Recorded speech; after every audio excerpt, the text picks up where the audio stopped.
Hello, everyone. Jak Syn here on behalf of Fiend.com, and today we're sitting with Sean Templar of Red Party NYC, Murder of Crows Festival, and Underworld. How are you doing today, Sean? I'm doing okay. Just staying quarantined here.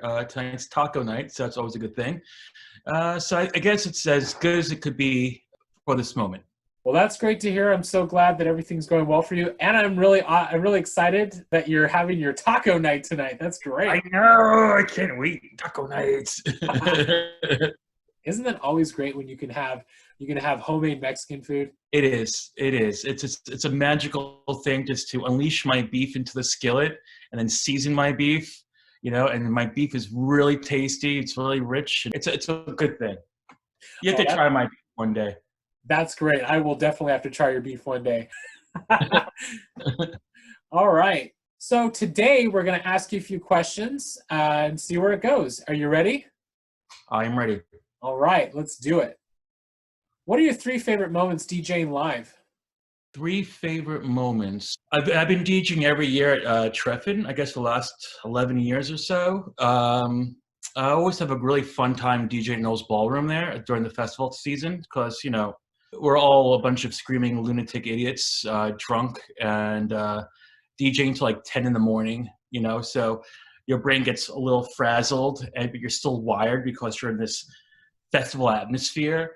So definitely, I think Noel's Ballroom, Treffin's always one of the fun highlights.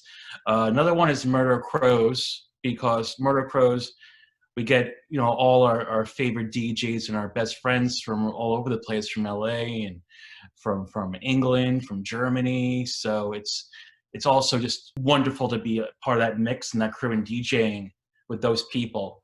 Third one, any Red Party, honestly, because I still get really nervous and get really excited every time I start DJing. I never know where it's going to go. So I still get very nervous and anxious, which is always fun. Well, that's great. Thank you for sharing those memories with us. I mean, with all of the events that you do, that's pretty impressive. Like, how is that being at Treffin, at Wave Gothic Treffin, for a lot of people who've never been? Like, what's that like being there? I get a lot of jet lag at first.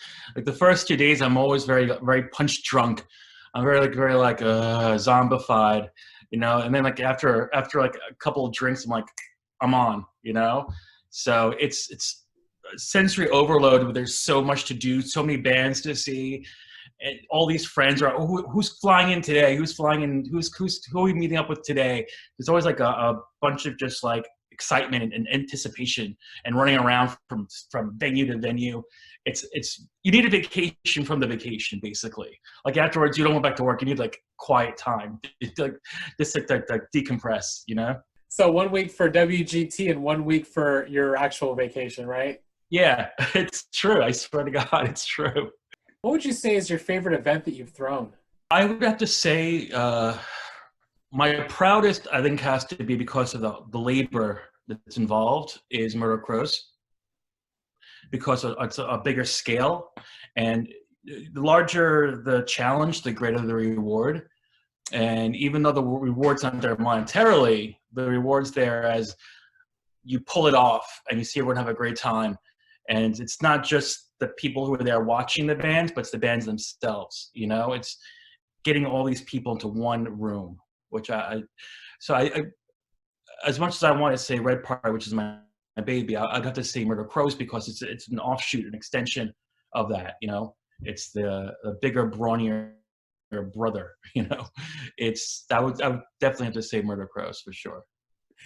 And so for everyone out there, what is Murder of Crows? Murder of Crows was kind of like our American DJ's answer to Treffin in a way, because I would only see my friends like from LA, or my friends from England, or like even some friends from Germany. I'd only see them at Treffin. So it's like, I don't want to wait another year to see them, so let's all meet elsewhere. And New York kind of became like the middle ground in between the West Coast and Europe. So, right there you have New York.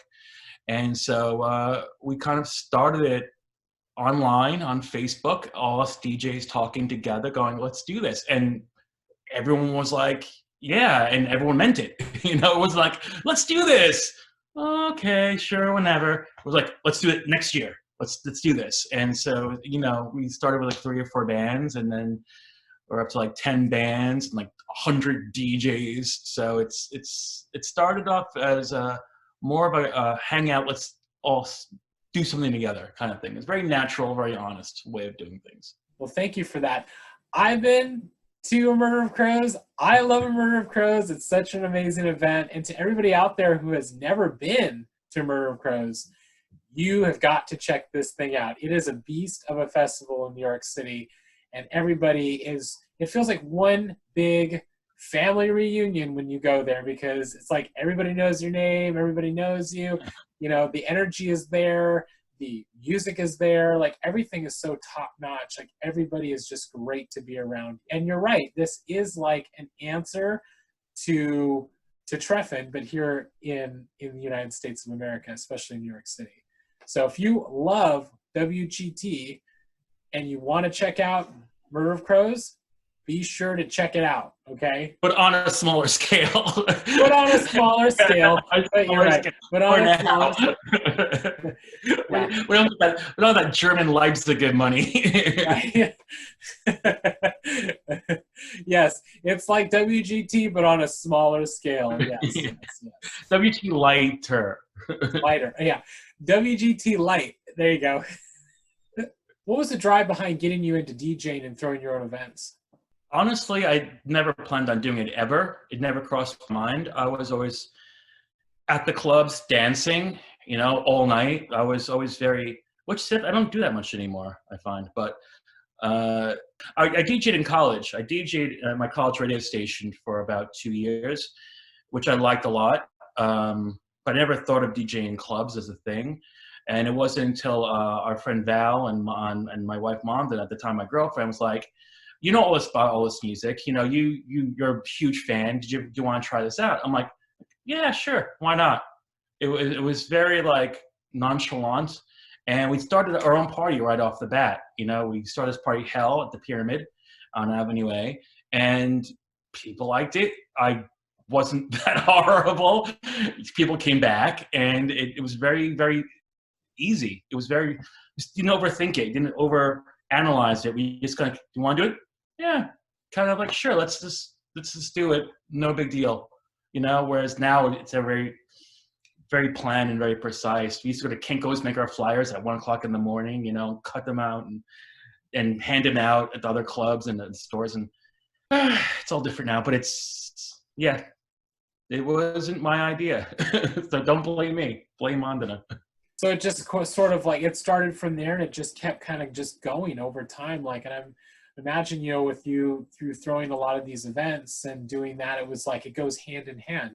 I like building things. I like growing things. And for me, it's really interesting, just to plan something and then see it in fruition and see it happening, because there's so many different moving parts. Because you're not just dealing with the music and the people, hoping they'll come. You're also working with the venue.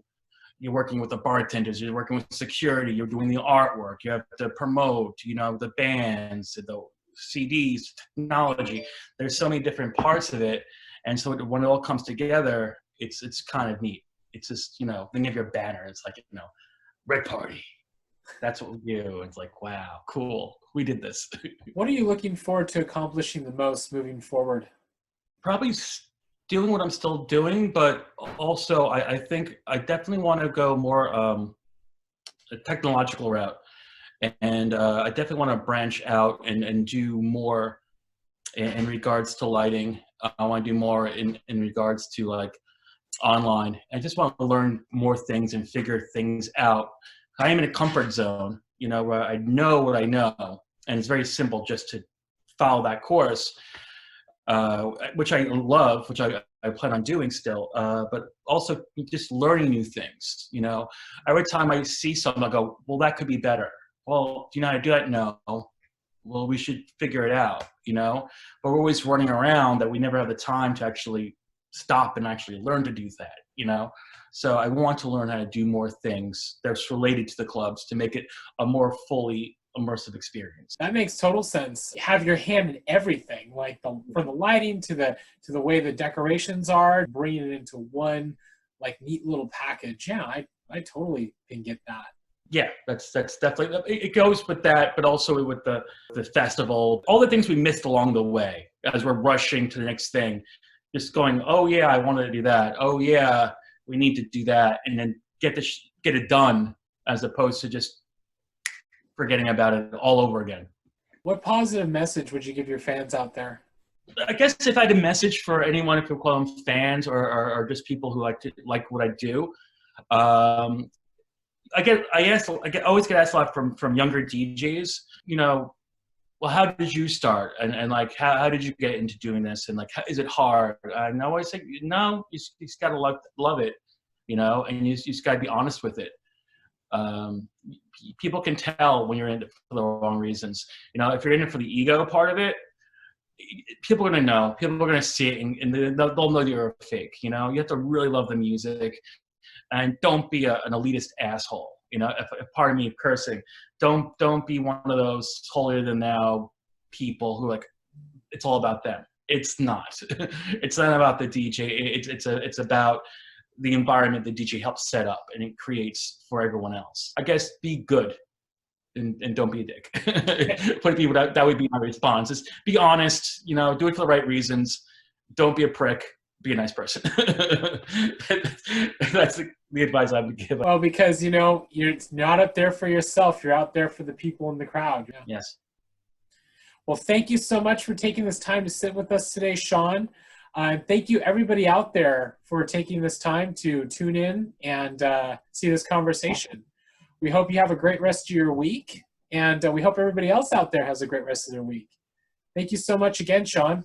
Please, thank you for having me. And I love Fiend. Awesome, thank you. And you know what? I also noticed something, that shirt you're wearing. What's on that shirt, Sean? I don't know. Is it Jak Syn? Oh my God, it's my shirt. Oh my God, wow. I'm so embarrassed. Never wear the shirt to the band you're going to see live. Oh, and I did it. I know what you mean.